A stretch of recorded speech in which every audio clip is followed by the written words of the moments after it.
निरंतर अपने धर्म के अनुसार कर्म करते जाओ और मन में यह पक्का विश्वास रखो कि जिस नियत के साथ तुम कर्म करोगे उसी नियत के अनुसार तुम्हें फल अवश्य मिलेगा। कर्म का यह अटल विधान है, इसमें कभी किसी के साथ अन्याय नहीं हो सकता।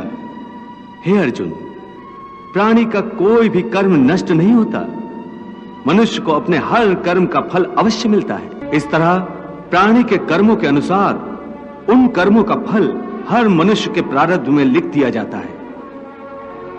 इसी कारण हर जन्म में मनुष्य अपने ही कर्मों के बंधनों में बंध जाता है।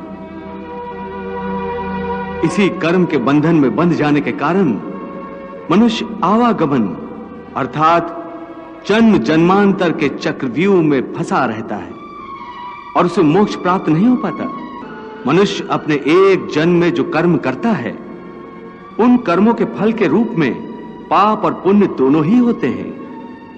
कभी पाप अधिक होते हैं तो कभी पुण्य। दोनों का दुख सुख भोगते हुए मनुष्य अपने नए जीवन में जो कर्म करता है उनका हिसाब पाप पुण्य के खाते में नए सिरे से लिख दिया जाता है। इस तरह इन नए कर्मों को भोगने के लिए एक और नया जन्म लेता है और जन्म जन्मांतर का यह सिलसिला लगातार चलता रहता है और मनुष्य की आत्मा का अपने परमात्मा से मिलन नहीं होता, जिसे मोक्ष कहते हैं। कोई भी मनुष्य अकर्मण्य नहीं हो सकता। कर्म तो उसे हर स्थिति में करना पड़ता है। हे पार्थ, सन्यासी भी कर्मों का त्याग नहीं करते, न ही कर सकते हैं।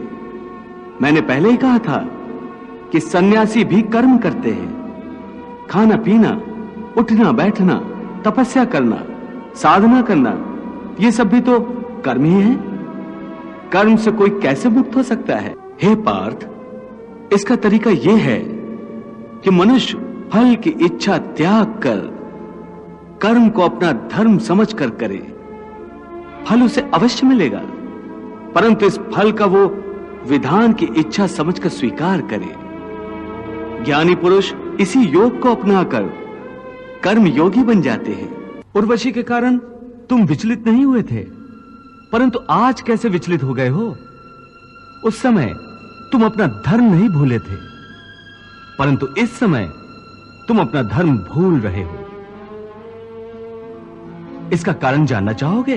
तुम्हारा मन तुम्हारे काबू में नहीं है, क्योंकि तुमने कर्म योग नहीं अपनाया। हां अर्जुन, कर्म योग के कारण कर्मयोगी का मन इधर उधर भटकता नहीं है। हे पार्थ, इसलिए तुम निष्काम कर्म योग की साधना करो। और निष्काम कर्मयोग की सबसे बड़ी विशेषता यह है कि तुम कर्म करते हुए भी कर्म के बंधनों में बांधे नहीं जाओगे। इसका बड़ा ही सहज तरीका है। तुम कर्म फल में आसक्ति मत रखो, परंतु क्या इच्छा करने से मनुष्य को फल की प्राप्ति होती है? नहीं अर्जुन, क्योंकि फल तो प्रारब्ध के हाथ में है और जो भी मनुष्य फल प्राप्ति की इच्छा करता है उसका मन फल के बारे में सोचकर अपने कर्म और कर्तव्य से विचलित हो जाता है और उसे वो फल प्राप्त नहीं होता जिसकी उसने इच्छा की थी। पार्थ, मनुष्य केवल कर्म कर सकता है, फल कदापि मनुष्य के अधीन नहीं है, क्योंकि मनुष्य का धर्म है अपने कर्तव्य का पालन करना।